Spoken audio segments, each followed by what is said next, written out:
Good morning everybody. Let us start with the first chapter of history of 8th standard, that is how, when and where. When we think about history, the first thing which comes in our mind is dates. So it is said that history is related with dates. Of course, dates are important part of history, but this is important only when we have an exact record of what has happened. Otherwise, many times controversies occur related to the dates. Like for example, we cannot exactly say which was the date when British came to India. We cannot say the exact date when Indians started drinking tea. So we don't have record for those exact dates. So in such cases, events becomes more important. Indians drinking tea is an event. British coming to India is an event. So where dates are exactly not known, events becomes more important. So according to events, let us categorize Indian history into three parts. This categorization was given by James Mill, who was a Scottish economist. He has divided history into three periods: Hindu period, Muslim period and British period. At that time, when the Scottish economist James Mill gave this categorization, it was very popular. But later on, many historians started criticizing this kind of categorization. According to some historians, the classification as Hindu, Muslim and British period only says to which religion the rulers belong to. When Mauryas, Guptas were ruling, at that time rulers were Hindus, but the population was a mix of different culture. Similarly, when Muslim rulers were ruling, the people followed different religion. And during British period, it was only the rulers who were British. The population followed a mixture of ideas. So we cannot classify any period as Hindu, Muslim, British, because it is only based on the rulers and the ideas of the people, the culture of the people, language of the people is not taken into consideration. So some historians say that instead of classifying history into Hindu, Muslim and British period, it should be classified as ancient, medieval and modern period. Now the term modern refers to modernization, and in India it is said that when reasoning developed, when democracy came to India, or when liberty, equality, fraternity, these terms were used in India, at that time modernization came in India, which was not there in the medieval period. But then again there is a problem. Do we mean that we were not having any modernization or concept during the previous period? Yes, of course, we were having some good things which we can call it as modernized thinking. So according to some historians, this term modernization or modern should be replaced with the word colonial, because at that time British were ruling over India and they had colonized India. So the term colonial should be used. So the term colonization exactly means when the subjugation of one country by another leads to political, social, economic and cultural changes, the process is referred to as colonization. Colonization occurred in India because when British came to India, they changed our political system. We had monarchy before they came, and then later on they introduced their own political system. The social system, the economic system which we were following totally changed after the coming of the British. Similarly, the Indian culture was replaced by Western culture.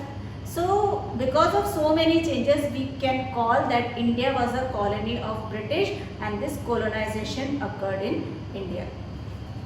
When the British started ruling over India, they were very particular about maintaining the records. whatever they did in India, whatever instructions were given to each other, whatever planning was done to further their policies, and whatever policies were made to run India, all these things were recorded by the British. They were very particular about recording all the things. So everything is in the form of written documents, and all these written documents they preserved in various places. So these are some of the places where they kept the records of their writings. One is village Tehsildar's office, the collectorate where collector's office is there, the commissioner's office where the police commissioner has his office, then in the provincial secretariats, then law courts and archives and museums. These are the places where these records were preserved by the British. Still we can find some of the records in archives and museums. As we have seen that the British were very particular about maintaining the records of whatever they did. Moreover, one more good thing about them was that they wanted to know the country very well before they could rule it. So they want to know about the local areas, customs, traditions and different types of plants, animals of the country before they could administer the country. So to know more about India, they conducted surveys. Different types of surveys were conducted by the British in India, and some of the surveys were revenue survey, botanical survey, zoological survey, archaeological survey, anthropological survey and forest survey. Through revenue survey, they were able to know how much tax they can collect from the country.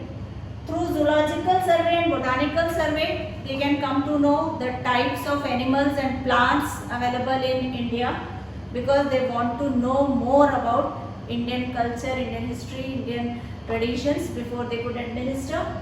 Then archaeological survey, the monuments, the inscriptions which are present in India, that will give a detailed description about India's past.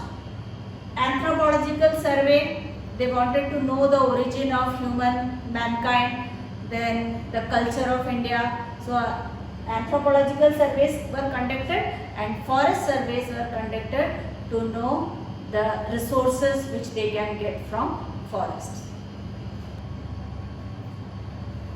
We just now studied that the British were very particular about maintaining the records, and they did survey also, and all the records are preserved in all those places which I have already mentioned. But if the historians want to know about the period, British period, and they wanted to know the life of people, they cannot totally rely on the records which are preserved in these places. Why?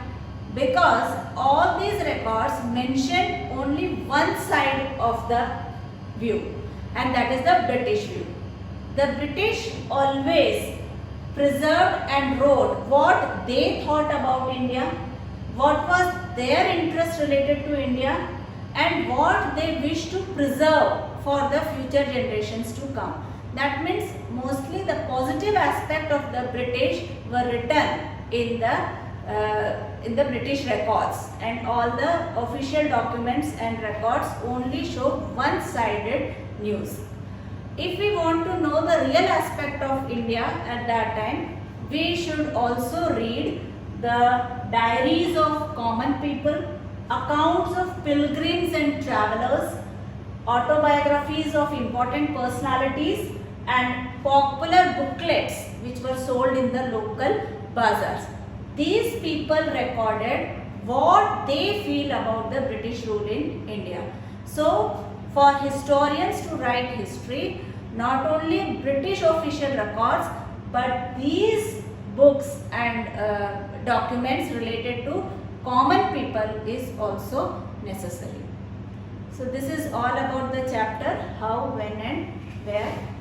The question answers of this chapter I have already given you. So please go through these question answers and go through this video also. Thank you.